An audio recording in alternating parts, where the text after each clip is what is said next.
अस्सलाम वालेकुम। तो आज हम करने जा रहे हैं Egypt is silently overcoming Dubai. तो वो इस पे हम रिएक्शन करेंगे, देखेंगे क्या है क्या नहीं है।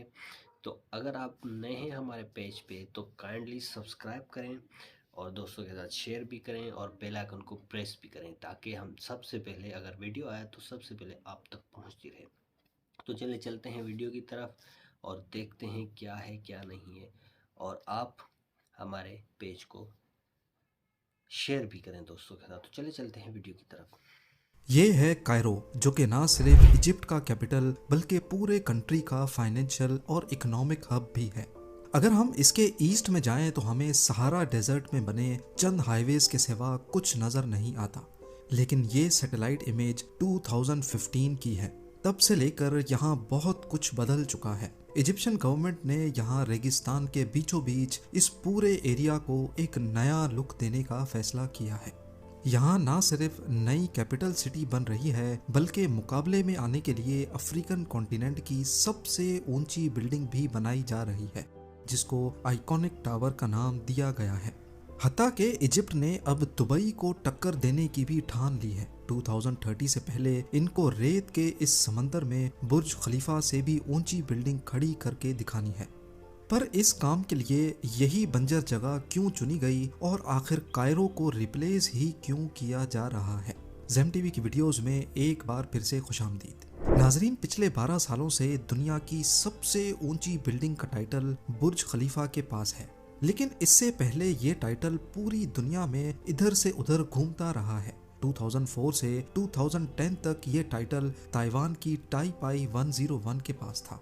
इससे पहले मलेशिया में मौजूद पेट्रोनस टावर्स के पास, और पिछले 100 सालों में ये टाइटल सबसे ज्यादा वक्त तक करीब 25 सालों तक शिकागो में मौजूद सीयर्स टावर्स के पास था।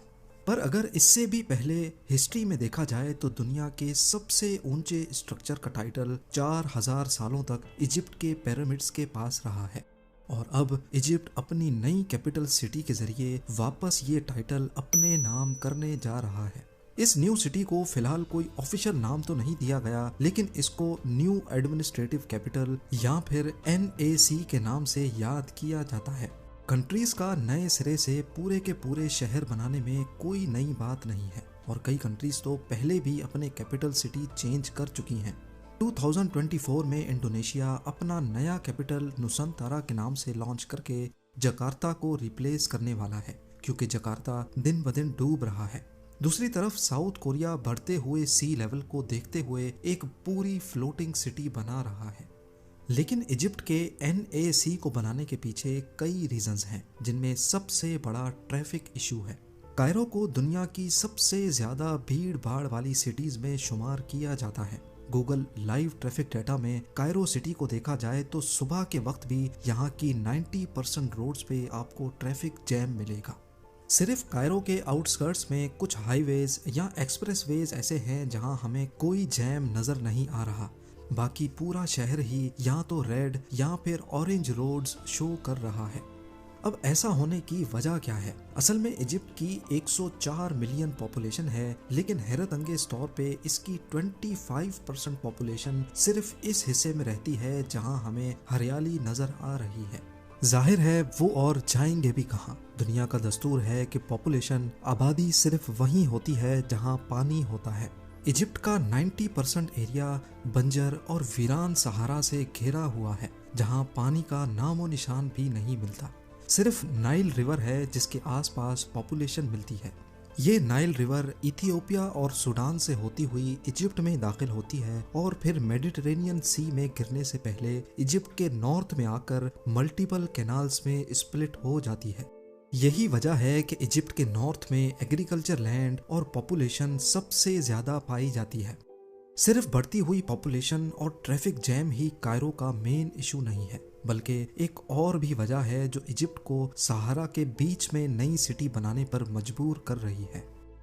दुनिया भर में हमने देखा होगा कि कैपिटल सिटीज में सारे गवर्नमेंट ऑफिसेज एक दूसरे के करीब होते हैं, फिर चाहे वो पार्लियामेंट हो, मिनिस्ट्री ऑफिसेज या फिर प्रेसिडेंशियल पैलेस।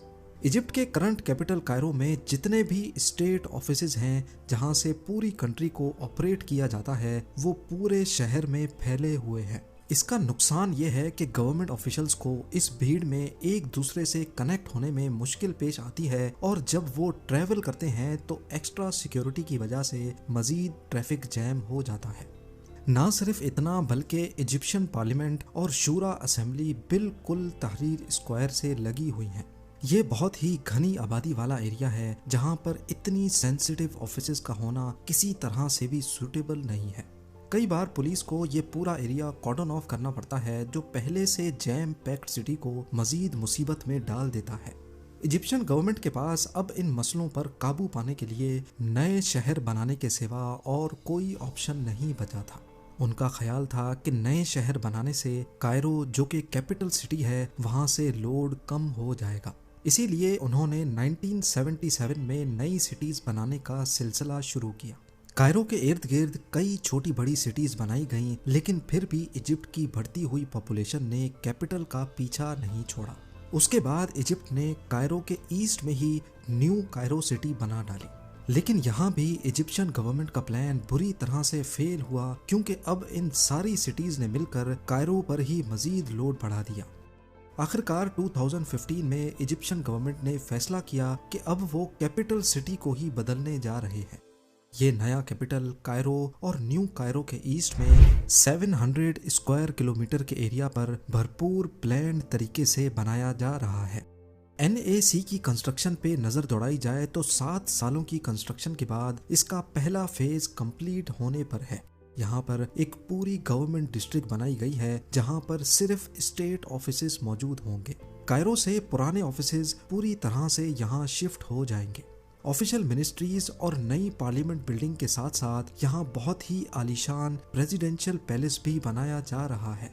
गवर्नमेंट डिस्ट्रिक्ट के अलावा अल्ट्रा लग्जरी रेजिडेंशियल जोन भी इस कैपिटल का हिस्सा होंगे। 90,000 seating capacity stadium, 40,000 room hotel और एक थीम पार्क भी बनाया जा रहा है जो डिज्नीलैंड से 4 टाइम्स बड़ा होगा। इसके साथ साथ solar energy farms, electric railway system जो न्यू कैपिटल को कायरो से कनेक्ट करेगा और एक पूरा नया इंटरनेशनल एयरपोर्ट भी इसी प्रोजेक्ट का हिस्सा है। यूएस डिफेंस डिपार्टमेंट पेंटागन की तर्ज पर इजिप्शियन डिफेंस डिपार्टमेंट के लिए भी एक नया जोन बनाया जा रहा है जिसको ऑक्टागन का नाम दिया गया है।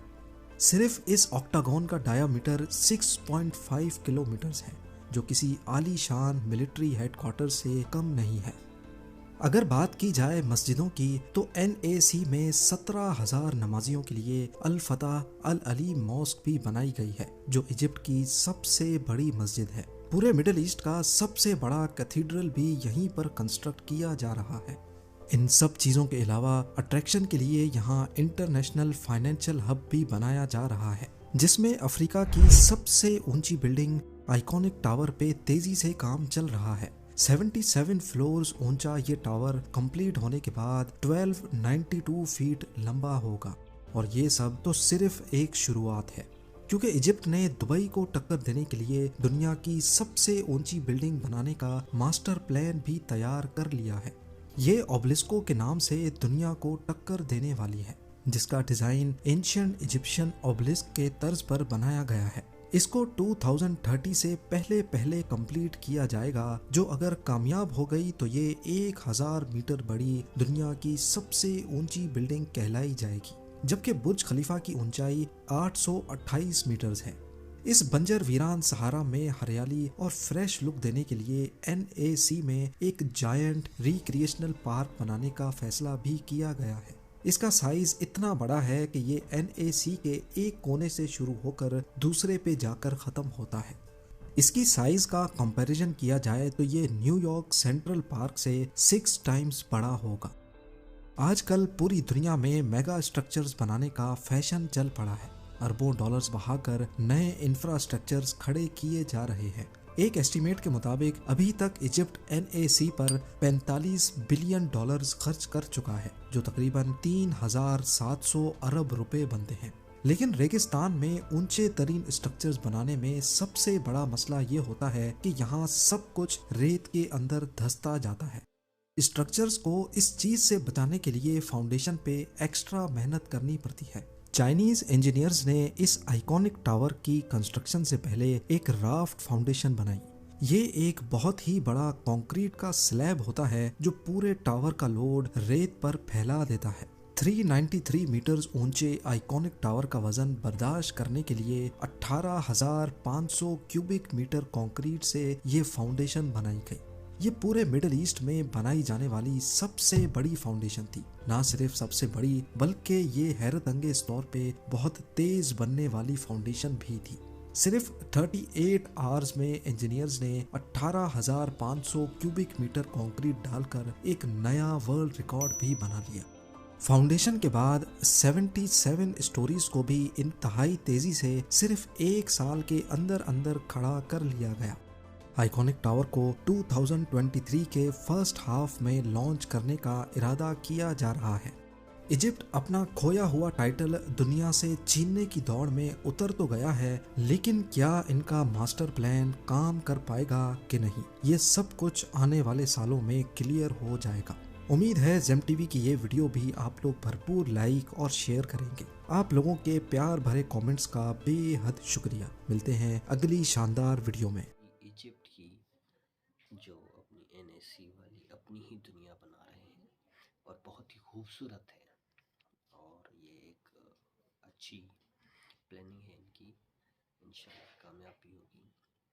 तो ये थी वीडियो, बहुत अच्छी वीडियो थी, और इससे भी ज़्यादा अच्छी हम इंशाल्लाह वीडियो लाते रहेंगे। हमारे चैनल को सब्सक्राइब करें, बेल आइकन को प्रेस करें, जैसे भी हमारी नई वीडियो है तो सबसे पहले आप तक पहुंचती रहे। तो ये थी हमारी वीडियो, आपको कैसी लगी आप सब्सक्राइब करें, लाइक करें। शुक्रिया।